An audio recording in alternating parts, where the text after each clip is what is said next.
In the given figure, AB is parallel to CD and other angles are given. This B angle is given as 40, D is given as 35, and we have to find out X, this whole X. Now this X is known as reflex angle.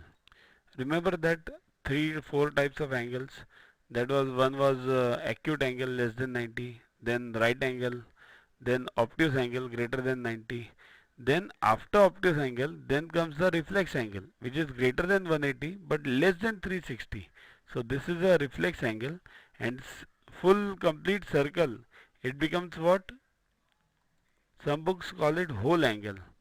Okay, but that's not part of our study today. Just to give you the background, it's called as reflex angle.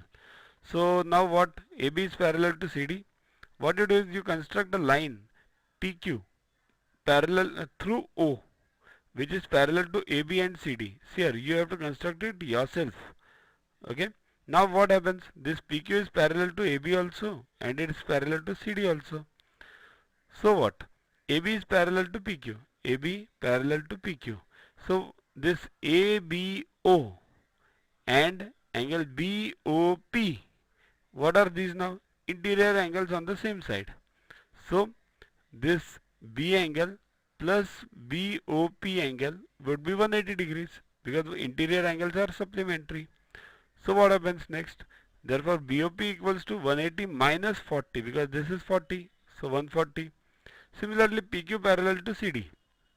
So same logic, 35 plus DOP equals to 180. So now we get POD as what? 180 minus 35. See here, you call it DOP or POD, one and the same thing. So 145. So now what is X? This plus these two angles total. 140 plus 45, that is 185.